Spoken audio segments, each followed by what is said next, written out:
कल जो हुआ पूरे देश ने देखा। Chief justice of India B R Gavai के ऊपर जूता फेंकने की कोशिश की गई। हालांकि ये मामला शांत करा लिया गया।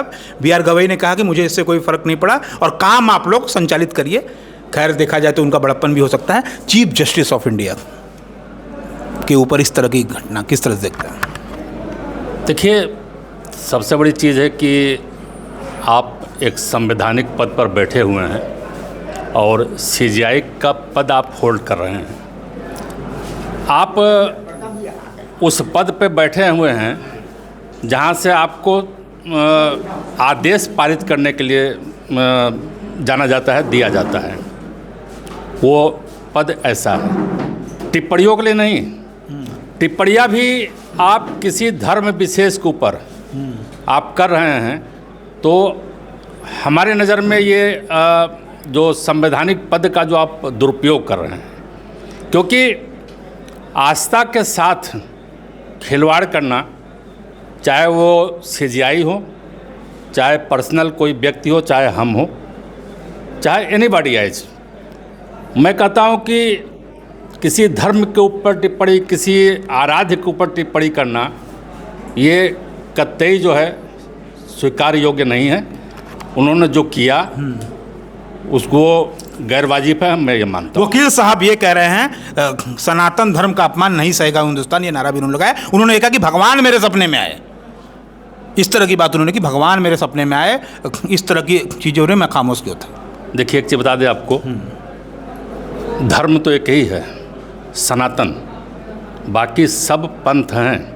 एक चीज़ आप समझना होगा, आपने देखा होगा यूपी में एक आईजी महोदय थे, पांड्या करके, डीके पांड्या, हाँ पांड्या जी।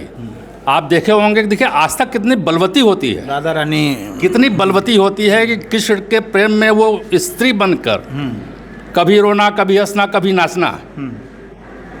तो सनातन धर्म की आस्था का भी आपको मजाक नहीं उड़ाना चाहिए।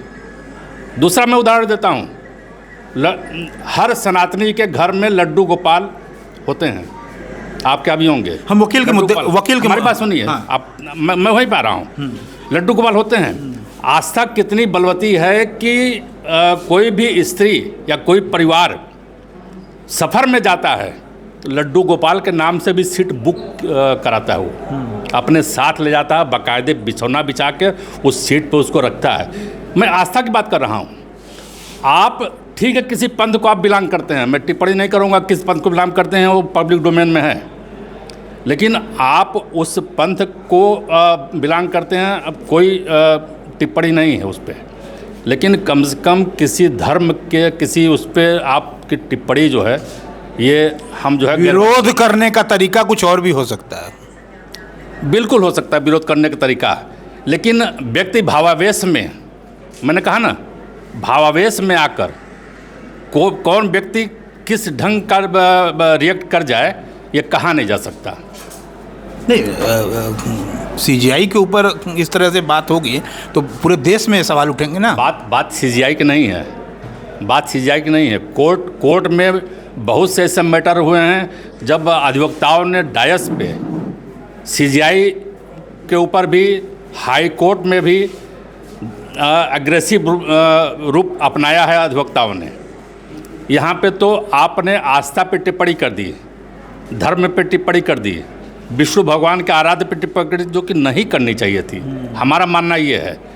जो रिएक्ट किया निश्चित रूप से हम उससे सहमत नहीं हैं, लेकिन आदमी कर क्या सकता है जबकि उसके बिल्कुल उस अवस्था में पहुंच जाए कि पागलों की स्थिति हो, क्या कर सकता है?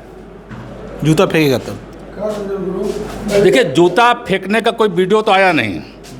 तमाम समाचार पत्रों में आप देख रहे हैं, पूरे देश में निंदा की जा रही है, पूरे देश में। ऐसा नहीं। आप सोशल मीडिया पढ़िए, सोशल मीडिया को आप लगातार देखिए, 50-50 का रेशियो है।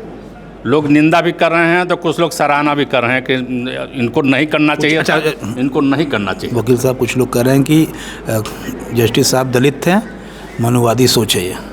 देखिए, यही तो राजनीति है, यही तो राजनीति है। एक चीज़ जान लीजिए आप, सीजीआई साहब कहीं न कहीं से बौद्ध धर्म के हमारी बात सुनिए, कहीं न कहीं से उनको ये फीलिंग हुई होगी कि हमने कुछ गलत टिप्पणी की। कारण क्या है कि रजिस्ट्रार सुप्रीम कोर्ट ने उस अधिवक्ता के खिलाफ एफआईआर करने से मना कर दिया। अधिवक्ता को पुलिस पकड़ कर ले गई और उसके तत्काल 3-4 घंटे बाद वो उसको रिहा कर दिया गया। तो एक गिल्टी फीलिंग होती है किसी को भी। तो हमें लगता है कि सीजीआई साहब को एक गिल्टी फीलिंग हुई होगी कि हमने जो कहा भगवान सीजीआई साहब का बयान जग जाहिर है। उन्होंने कहा कि मैं सभी धर्मों का सम्मान करता हूं। यही तो मैं कह रहा हूं, गिल्टी फील हुआ उनको, गिल्टी फील हुआ, तभी तो ऐसा स्टेटमेंट आया। देखिए, आप किसी संवैधानिक पद पे बैठे हुए हैं तो आप आदेश पारित करिए ना। आप देखिए, कभी आप आदेश, कभी आप जो है वर्डिट देते हैं ओरल। हमारे महामहिम जो फर्स्ट लेडी हैं उनके बारे में, कभी कभी राज्यपाल के बारे में, कभी। मैं ये कहता हूँ कि सीजीआई ही क्यों नहीं देश चलाते हैं? देश चलाने के लिए संसद है, पीएम है, राष्ट्रपति हैं, एक पूरा सिस्टम बना हुआ है ना। आप तो किसी को नहीं छोड़ रहे हैं। सवाल ये है कि आप सुप्रीम कोर्ट तो देश में 3 प्रमुख व्यक्ति, प्रधानमंत्री, राष्ट्रपति, सीजीआई तो होते हैं। सुप्रीम कोर्ट तो किसी को नहीं छोड़ रही है ना। कहीं तो जगह दे, कहीं तो स्पेस दे, किसी को तो स्पेस दे। सर्वोच्च न्यायालय आप तो बढ़ते बढ़ते हम कहते हैं कि राज्यपाल से लेके, पीएम से लेके, राष्ट्रपति से लेके आप विष्णु भगवान तक पहुंच गए। मैं देखिए, विरोध ये है, नहीं होना चाहिए था, नहीं करना चाहिए था उनको, और उनको गिल्टी फीलिंग हुई तभी उन्होंने कहा। निंदा करते हैं कि नहीं? निंदा करते हैं कि नहीं किसका? जो हुआ कल। देखिए, नहीं होना चाहिए था, क्योंकि वो कोर्ट रूम है, न्याय का मंदिर हम लोग कहते हैं। हम लोग अधिवक्ता हैं और हमारा जो कोर्ट रूम, ये जो कैंपस है, ये न्याय का मंदिर है। नहीं होना चाहिए था, लेकिन उन्होंने भी कहा अपलाजी फिल्म उनको जो है करना चाहिए था सीजीआई को। और उन्होंने, जैसा आप कह रहे हैं कि उन्होंने कहा कि सभी धर्मों का हम सम्मान करते हैं, ये देर आए दुरुस्त आए। सीजीआई साहब को ये पहले कर देना चाहिए था, ये चीज़ नहीं हुई होती। तो ये थे हमारे साथ एडवोकेट विनोद सिंह जी, जिनका ये कहना है कि चीफ जस्टिस ऑफ इंडिया का काम है आदेश पारित करना, टिप्पणी करने से बचे, आदेश पारित करना उनका काम है। धन्यवाद।